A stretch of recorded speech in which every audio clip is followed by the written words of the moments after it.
x에 대한 3차 방정식의 서로 다른 세 근을 알파, 베타, 감마라고 할 때 다음을 만족시킬 때 이 값을 구하시오라고 했네요. 자, 일단은 딱 보면은 제곱해서 마이너스 81이 됐기 때문에 어쨌든 알파, 베타, 감마 중에는 허근을 반드시 포함하고 있어야겠구나.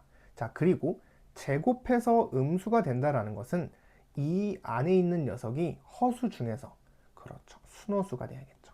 그러니까 실수 부분은 0으로 지워져야 된다라는 겁니다. 그것도 쓸 수가 있겠죠. 자, 근데 이제 이 3차 방정식의 근 중에서 하나는 명확하게 보이죠? 1이라는 거. 그러면 알파, 베타, 감마 중에 적어도 하나는 1이 돼야 된다라는 겁니다. 그럼 예를 들어 그냥 감마가 1일 때를 생각해 보면 알파, 베타는 2로 묶으면 알파 플러스 베타 플러스 마이너스 1에 요거의 전체 제곱이 되겠죠. 근데 요거 생각해 보면 알파와 베타라는 것은 서로 다른이라고 했기 때문에 1은 여기에서 나왔어요. 그럼 나머지 알파, 베타는 여기에서 나와야겠죠. 그리고 그 근이 허근이 된다라는 것까지는 알 수 있어요. 근데 두 근의 합이라는 것은 마이너스 a죠. 그러니까 얘는 그냥 실수예요.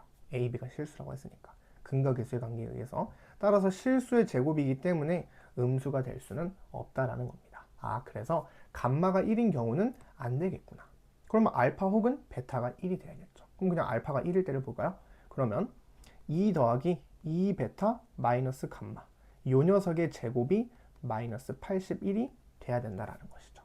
자, 그러면 알파라는 값이 1이 된다라는 것을 우리가 가정했고, 그 다음에 나머지 근은 베타와 감마는 요 2차 방정식에 서로 다른 두 허근이 돼야겠죠. 근데 허근이라는 것은 서로 켤레 복소수의 관계를 가지고 있다. 따라서 베타라는 것을 우리가 m 더하기 ni라고 표현해보면 감마는 m 마이너스 ni라고 구체화시킬 수가 있겠죠. 이렇게. 그러면 이거 그냥 대입해주면 될 것 같아요. 자, 그래서 계산해보면은 자, 2배 해보면 2베타는 2m 플러스 2ni가 됩니다. 자, 그래서 쭉 계산해보면 2 더하기 2m 플러스 2ni 그리고 마지막은 마이너스 감마 m 플러스 ni로 바뀌겠죠. 자, 그러면 실수 부분과 허수 부분 잘 나눠주면은 실수 부분은 m 플러스 2가 되겠죠. 요거. 그 다음에 허수 부분은 3ni가 됩니다. 그 녀석의 제곱이 마이너스 81이다 라고 했어요. 그러면 결국에 m 플러스 2는 당연히 0으로 지워져야겠죠. 순허수가 돼야 되기 때문에 따라서 m이라는 값은 마이너스 2가 돼야 됩니다. 자, 그리고 3n이라는 이 값이 허수 부분인데 플러스 마이너스 3이 되면 되겠죠. 사실 정확히 말하면 제곱해서 얘가 되는 거니까 이 녀석은 통째로 플러스 마이너스 3i가 된다 라고 해도 됩니다. 똑같은 얘기죠 사실.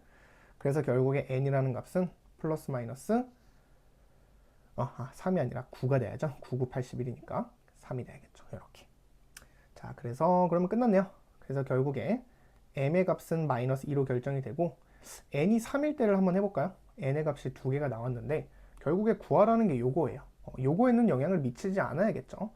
자, 그러면 결국에 베타라는 것은 마이너스 2 플러스 3i 감마는 마이너스 2 마이너스 3i가 되겠죠. 이렇게. 또는 이게 n이 3일 때죠. n이 3일 때. 그 다음에 n이 마이너스 3일 때는요. 순서만 바뀌겠죠. 딱 보면은 켤레 복수수 관계잖아요. 그래서 순서만 바뀌기 때문에 요 값을 구하는 데에는 상관이 없겠구나. 그래서 계산해 볼게요. 알파의 값이 1이었으니까 5 곱하기 4 더하기 베타 4 더해주면 2 플러스 3i 그 다음에 2 마이너스 3i가 되겠죠. 자, 요거 우리 합차 공식으로 계산해 보면 4 플러스 9가 되죠. 그래서 13이 될 거고 13에다가 5를 곱하니까 정답은 65가 최종적인 정답이 되겠습니다.